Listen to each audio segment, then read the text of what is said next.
Rolling kamera, cut. Gimana rasanya di sekolah? Di sekolah. Di sekolah tuh pergaulannya pasti ngerasain beda. Beda. Beda banget. Dan buat kalian pasti kan lagi sering-sering banget nih ngebahas tentang insecure dan bullying. Iya nggak sih? Sih kita lagi trending ini. Trending insecure Siapa? dan bullying. Rijal ya? Yang dibully salah. Iya itu dia. Itu dia di pembulian yang karena dia jualan kan? Iya itu dia. Sih. Ya dulu sikat. Nah dulu sikat cerita tuh aku di MTS tuh korban bullying guys. Oh gitu. Iya. Nggak kelihatan sih. Nggak kelihatan karena menurut aku kesedihan aku ya apa sih keep yang aku sendiri. makan sendiri gitu.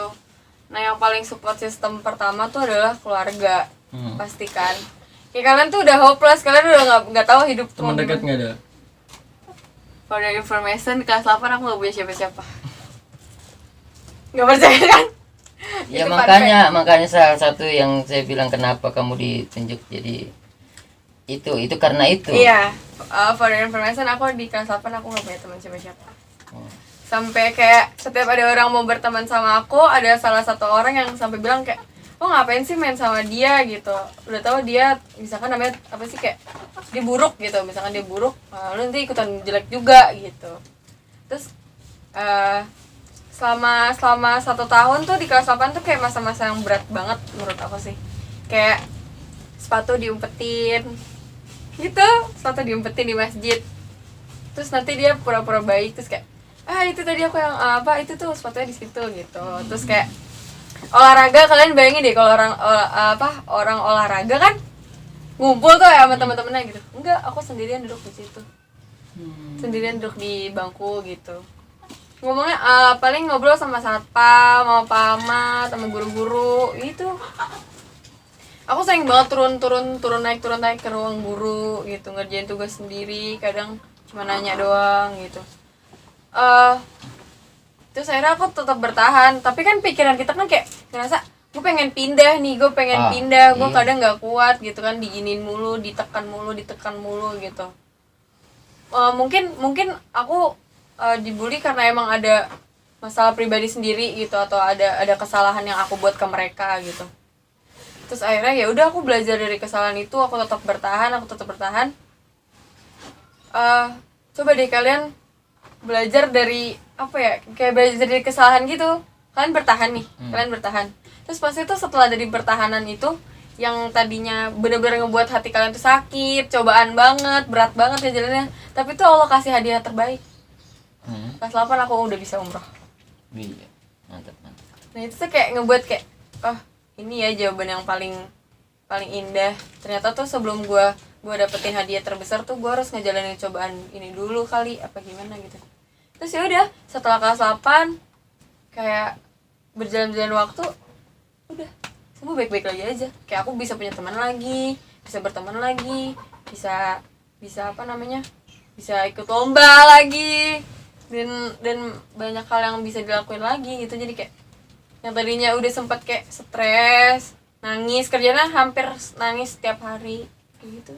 Bully apa yang kamu rasa paling gak terlupakan? Orang dilarang berteman sama aku. Orang lain? Dilarang berteman sama aku. Jadi Itu satu kelas? Iya, jadi selalu dibilang kayak, lo ngapain sih main sama dia? Yang ngelarang itu orang yang sama? Iya. Dan orang itu mungkin apa punya masalah? Ada masalah. Dan orang-orang itu pada takut sama dia gitu? Yes, exactly. Jadi kayak ya mungkin menurut pandangan di angkatan aku ya dia orang yang wow gitu. Jadi kayak gampang banget kerasuk omongannya dia gitu mungkin. Ini perspektif aku karena aku nggak tahu, belum dengar kejelasan dari orang lain ya. Gitu. Nggak, selama itu kenapa nggak cerita? Kan kamu juga dekat sama saya, dekat sama guru-guru yang lain. Kenapa ya nggak cerita? Kan punya teman, istilahnya malah punya teman yang lebih tua kan. Malah sebenarnya bisa mungkin ngeprotek si bullying itu biar nggak terjadi lagi. Yang ngerasa, yang menurut aku ngerasa kesedihan aku yang tahu cuma ibu aku, ayah aku, kakak aku sama walas aku pas di kelas 8. Dia tahu gitu. Ya aku sih nggak tahu, kayak nggak bisa nunjukin Gak bisa gue bener-bener ngederita gitu, ngerti gak sih, kayak gue bener-bener ngerasain sakit gitu, enggak. Tapi kalau udah mau nangis, pada misalnya aku sering banget nangis di kamar mandi sekolah dulu tuh, kalau udah capek banget kayak udah capek banget dengerin omongan mereka kayak disindir-sindir gitu kan, kayak aduh, nangis aja, lari. Saya boleh nggak sedikit prediksi orangnya yang suka begitu? Saya punya dapat nian sih, ada cerita info. Salah satu yang tandem kamu di perpisahan, bukan? Siapa ya? Yang jadi MC. Jangan sebut orangnya, nggak boleh. Nggak pelan, nggak maksudnya bener. Ini kan saya nggak ngucap nama kan? Iya, pokoknya jangan, nggak usah disebut ciri-cirinya lah. Itu nanti kita di black layar aja guys. Oke, bicara bullying, ya, saya juga mungkin punya pengalaman. Why? Jujur mungkin kalau orang, saya bully jujur di lingkungan saya sendiri. Saya masih sekolah dulu di sini udah SMP apa sih? Jadi yang ngebully malah sebenarnya bukan teman-teman. Saya di sini memang agak dulu masih kecil, masih agak gimana ya, so jago. Jadi nggak suka diremehin sama teman-teman. Dan ya sebenarnya saya malah di antara teman-teman yang itu saya orangnya yang berani. Tapi gara-gara orang tuanya yang malah, kalau kamu kan teman kamu sendiri yang punya something sama kamu, kemudian teman-teman sekelilingnya dia yang kalau saya enggak, di orang tuanya. Saya diingin sama orang tuanya orang yang punya masalah sama saya, jangan temenin saya. Itu di lingkungan saya sendiri. Itu saya yang sekitar SD apa SMP sih itu, saya lupa kejadian itu. Nah itu that's why kenapa saya jujur semenjak itu nggak suka betah main di lingkungan saya. Saya nggak suka sama lingkungan saya karena itu. Because sebaiknya emang sih saran buat orang tua semua, di saat anak punya masalah, sebaiknya jangan ikut campur karena bisa berpengaruh ke psikologis. Saya pun merasakan itu. Gara-gara orang tuanya ikut campur, saya nggak ditemenin. Sebenarnya kalau saya berantem saat itu jebret tanpa ada campur tangan orang tua, mungkin besok atau lusanya saya bisa baikan lagi. Karena anak-anak, ya kan, minta maaf dan lain sebagainya, udah bisa baik. Tapi karena orang tuanya ikut campur, sampai teman lingkungan saya ngultimatum jangan berteman sama dia. Akhirnya ya udah, saya jadi ya nggak tinggal di sini, saya nggak bergaul di sini. Saya lama di sini tapi saya nggak begitu dekat sama orang-orang. Tapi ada sebuah pembelajaran positif buat saya. Dari situ saya bisa berteman sama orang di luar lingkungan saya, dikenal sama anak-anak teman-teman di lingkungan sekolahan saya, teman yang jauh, malah lebih jauh.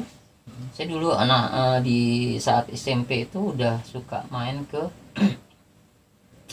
daerah-daerah yang lebih jauh-jauh dari lingkungan sini, malah suka ke Tanjung Barat, ke Ciganjur. Naik apa itu Pak? Ya kadang ngebolang aja. Iya, ngebolang. Iya, kadang kalau numpang motor sama teman, iya cari inian lah gitu di situ. Iya, lagi ngerekam. Iya, ya intinya ada sebuah, pasti kita ngerasakan traumatik bahwa ada sebuah kebencian di kenapa sih lo begini. Ada, tapi kita ambilnya di situ. Dan itu sebuah pembelajaran. Saya jujur jadi pernah ngalamin juga pengalaman di waktu-waktu SMK juga. Saya jadi tahu dunia malam dulu kayak gimana. Saya dulu anak bandel. Anak malam enggak. Saya jujur di STM pulang ke rumah itu seminggu sekali. Seminggu sekali. seminggu sekali, 4 hari 5 hari nginep di rumah teman, sehari pulang. Dan pakaiannya kayak iya gembel, kayak preman, sobek-sobek kayak lepis, kayak iya kayak anak malam. Di situ saya dibuka karena memang sih hati kecil punya keinginan dulu juga pengen tahu dunia malam kayak gimana. Nggak taunya Allah kasih beneran, kasih jalan itu, tahu dunia malam bagaimana, kenal teman-teman yang suka mabok pernah, terus pernah juga bergaul. Ini yang kocak banget mungkin diceritain, tapi saya pernah bergaul sama sesama jenis. Bersama jenis. Ini baru kali ini jujur kita ngobrol dan di videoin. Mantap. Jadi pernah bergaul sama sesama jenis, seperti lingkup saya dulu kayak pernah ada basecamp seperti ini, cowok-cowok suka ngumpul dari mana aja teman, ya biasa anak-anak musik gambus, dulu masih Marawis. Nah ada satu orang memprotek saya, dia menganggap saya adiknya dia, adik angkat, dan dia pengen saya jadi kakak angkat. Dan secara ini sih nggak masalah sih, siapapun yang mau kita ini. Tapi ada something different, sesuatu yang berbeda, protek. Saat di satu komunitas ngumpul bareng ada sekitar berapa orang itu, ya 5-6 orang. Dan yang namanya anak malam kan tahu sendiri mungkin, ketemu sama Miras, ketemu sama Blue Film. Nah kita pernah bareng-bareng nonton Blue Film, dan ya walaupun saya sih karena wajar normal gitu kan nonton bareng sama cowok-cowok gitu, dan nggak ada something. Nah, ternyata di balik itu ada yang lingkungan saya yang ternyata bukan hanya 1-2 orang, tapi mayoritas itu pun, tapi pun itu saya dapat cerita dari teman saya yang ngeprotek. Cerita begitu, pada saat habis nonton itu saya diajak pergi sama dia makan mie rebus. Jadi saya cerita ini dari bersumber dari bullying, jadi kenal ya. Jadi itu diajak ke warkop, diajak ngobrol, dan saya diceritain seperti itu. Nah, akhirnya saya nginepnya di rumah dia, teman saya itu yang nganggap saya sebagai adiknya dia. Nah di situ malah lebih tercengang lagi. Saya mungkin ya Allah kasih jalan juga buka bahwa ya lingkarannya lalu sama. Pada saat saya tidur di situ, itu tidur dia kayak orang mungkin ya begitulah, enggak ngelakuin, tapi kayak gimana sih, kayak kita sama anak atau sama seseorang yang kita sayang, tidur kita sambil peluk rangkul gitu. Nah kalau buat saya saat itu masih yang hal itu belum tersadar, masih normal kali ya, dia nganggap ada atau belum sadar. Nah sadarnya dicipok sama laki-laki dan saya saat tidur ya emang sih udah gusar sebenarnya, udah agak digituin, gelisah juga tidur, jujur nggak betah tidur gitu. Tapi pada saat di kiss me kan, itu langsung bak. Ya kalau bisa ngerasain ngecium cewek mungkin bisa tahu rasanya bagaimana, dan tapi ini ngecium cowok itu nggak bisa ngesek kayak nggak bisa ngebayangin gitu. nggak bisa. Nah pas tak bangun dia pura-pura tidur seolah-olah gua kayak mimpi yang dia pura-pura tidur, tapi saya yakin itu bukan mimpi. Saya yakin itu bukan mimpi. Nah semenjak itu gue dalam lingkaran something wrong, out. Saya harus keluar. Dan setelah itu sama orang itu udah nggak ada komunikasi. Ya tetap berusaha mau komunikasi, tapi ya karena kita udah tahu ada Kita something. nge-protect diri kita, ya kita tetap nge-protect diri kita. Kayak jujur kita lebih senang bergaul sama orang yang normal, sama orang yang cewek suka cowok, cowok suka cewek, dibandingin kita bergaul sama cowok suka cowok, cewek suka, oh my god. Tapi ya itu, tapi kembali lagi mungkin ke niat. Emang pernah niat, saya pengen tahu dunia mana, dunia anak-anak jam 12-an tuh kayak gimana, ternyata dibukain, kasih lihat, dan oke, siap. Cabut. Ya nggak apa ya, entah menjijikan apa entah. Dan sampai sekarang masih teringat, dan makanya agak ngeri kalau saat kita lagi di mana nginep rumah temen, tidur cowok bareng agak mepet-mepet, itu udah agak sono lu tiduran, paling begitu sekarang. Jauh. Sono lu tiduran. Karena ada sebuah something di situ. Efek dari awal, dari sebuah bully, kita bergaul sama yang bukan lingkungan jauh, itu lingkungan yang bukan di sini. Itu sih. Jadi cerita panjang guys, keren benggus. Ya ini mungkin ada pesan guys, buat mungkin di channel saya mungkin juga ada juga siswa MTS yang mungkin ada yang ingin kamu sampaikan, orang yang pernah nggak dibully. Seharusnya orang yang dibully itu harus bagaimana seharusnya pada saat itu. Ini ngeluarin unek-unek. Ya silakan. Kalau saya sih sebagai orang yang tahu, kita kenal anak ini dibully, pasti kita kan akan membela. Tapi biasanya anak yang dibully itu nggak berani cerita, kan kita takut. Sebenarnya sih bukan takut, kayak lebih gue nggak pengen jadi beban orang lain gitu loh. Kayak ngerasa gue udah ngerasa beban, terus kalau gue cerita ngebuat beban buat orang lain tuh jadi malah kayak bikin makin ketekan lagi nggak sih hidupnya gitu.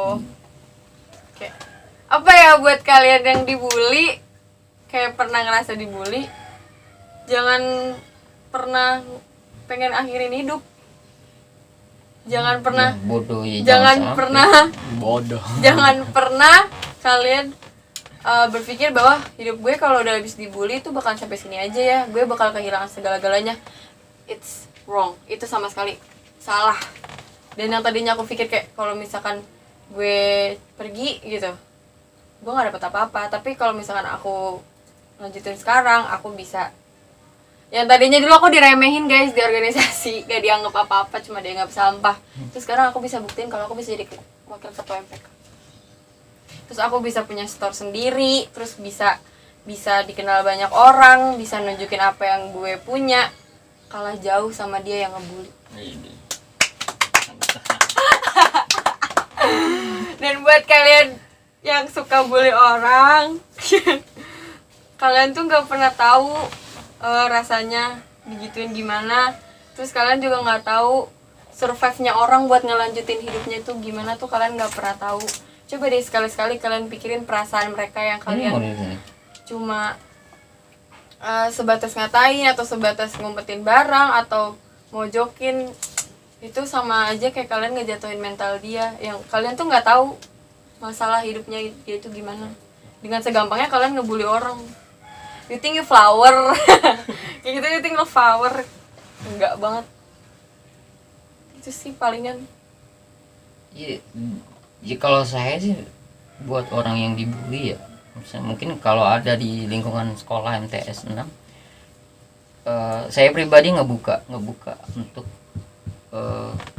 kalau mungkin ngasih solusi mungkin nggak bisa, tapi paling nggak saya bisa menjadi pendengar curhatnya dia.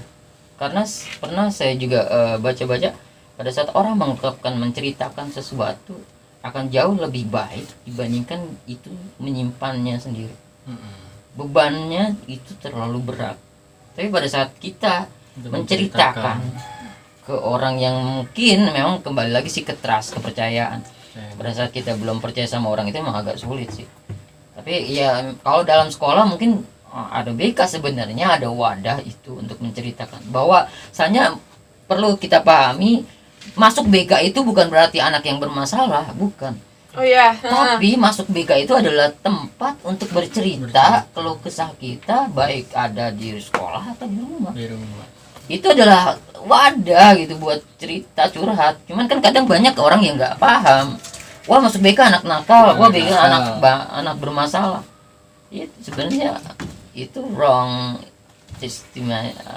pemikiran yang salah sebenarnya.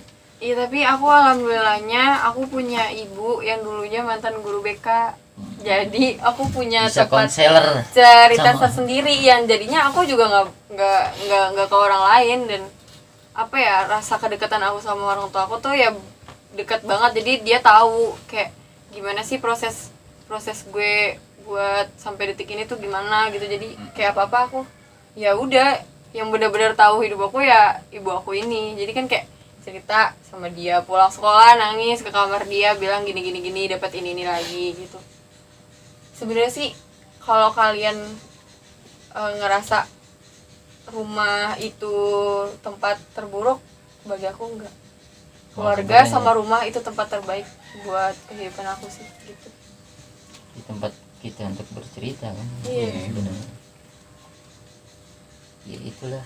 Dan yang jangan sampai sih anak yang dibully sampai mengakhiri itu dari agama nggak diterima dan itu nggak akan juga orang bunuh diri itu ya kan sama sih nggak terima. Jatuhnya apa kalau yang suka nonton mistis ya jadi kuntilanak. Iya, jadi hantu gentayangan yang nggak jelas, yang sukanya gangguin, yang sebenarnya mau minta tolong karena ya dia sendiri nggak bisa nolongin dirinya sendiri karena bunuh diri itu. Kayak jangan sampai deh kita semua yang orang, "Bang, jangan di situ bang, kalingan. Kamu mau di sini masuk sini, jangan di situ kalingan." Jadi buat kalian yang dibully kemudian ingin mengakhiri itu salah banget, salah. Cari kegiatan positif. Ya. harus Cari kegiatan positif, dan kalian harus buktiin sama yang bully bahwa kalian ternyata punya potensi yang lebih banyak. Lebih baik. Ya, cerita bullying yang viral juga kan itu sebenarnya luar biasa. Anak usia 12 tahun sudah punya berpikir untuk ngebantu orang tuanya jualan. Itu paling top. Itu kan jiwa entrepreneurnya udah keluar banget. Usia 12, apa nanti 5 tahun yang akan datang itu akan jauh lebih bagus dibandingin orang yang ngebully yang ya kan? informasinya katanya karyawan PLN usianya 26 tahun yang katanya udah dewasa. Ya masa 26 tahun kalah mau umur 12 tahun. Halo. Itu udah ya, jadi yang ya udahlah, kita sebagai nggak punya hak, kita nggak punya hak membuli siapapun. Nggak punya hak. Ngapain juga kita membuli? Ya mungkin kalau punya kelainan mungkin juga kali ya. Ya. Senang ngebully orang, Senang karena cari permasalahan sama iya. orang. Mungkin juga gitu. karena punya kelainan. Banyak kelainan. Ada kelainan kali ya baru di tren. Dan yang suka ngebully sering-sering ke psikiater, mungkin ke guru BK curhat. Ya kalau punya something jangan orang lain. Ya sangat menyedihkan banget sih bullying masih terjadi dan masih ada juga yang Masih terus kok di lingkungan sekolah kayak. Iya, masih banyak di lingkungan sekolah sekarang. dan kebanyakan pada takut, itu yang bingung. Ya kita mau sebenarnya orang sekolahan mah akan selalu berusaha bullying itu berusaha mengatasi hal itu gitu. Tapi ya karena mungkin efek takut itu tadi, takut. Sebenarnya sih kayak bukan takut efek, kayak lebih ke kepercayaan gitu loh. Karena kadang tuh orang yang untuk bercerita tuh karena dia nggak punya backingan, beda gitu. Kadang aku beruntungnya aku punya backingan keluarga. Kalau misalkan dia nggak punya backingan keluarga, dia mau cerita ke siapa? Malah yang ada dia lebih ditambah marah lagi sama orang tuanya. Ngapain sih kamu cerita kayak gini? Terus dia mau lari kemana? Ya mestinya gak keluarganya, kita semua sebagai keluarga harusnya ya kan? sama. Semua tuh balik lagi ke peran penting keluarga kan, karena kan rumah pertama dan terakhir kan adalah keluarga. That's right. Kok ceritanya jadi agak-agak horor ya? Ya itulah. Mudah-mudahan sih udah habis bullying, mudah-mudahan. Ya. Kita ngobrol apa lagi? Panjang lebar kita sudah. Panjang lebar banget ini udah sampai berapa menit kita ngobrol? digabungin udah ada 40 menitan ini. Ya mungkin kalau emang udah habis nanti kesini lagi kita ngobrol-ngobrol. Pasti bakal lagi. ada cerita lagi guys, tenang. Always. Slow. Selama kita Slow. yang namanya kita hidup pasti ada cerita. Kalau udah nggak hidup udah nggak ada cerita udah. Iya deh, tempat. The end, The the end. kuburan. Oke, itu cukup kan ngobrolnya? Dah. Oke, thank you very much buat Hanum dan Noval yang udah mau datang kemari, mau ngobrol-ngobrol bareng saya di bulan puasa ini. Ya mudah-mudahan semuanya bisa memberi sesuatu informasi dan manfaat buat kita semua. Diambil baiknya, jangan Ya ambil diambil baiknya, buruknya. buang buruknya. Jangan di-keep semuanya karena ya kita juga manusia, banyak kekurangan. Banyak salah kata juga tadi kan kita ya. Misalkan. Oke, saya cukupkan sampai di sini ngobrol-ngobrolnya. Sampai ketemu lagi di lain kesempatan. See you, bye. Assalamualaikum warahmatullahi wabarakatuh. Bye guys.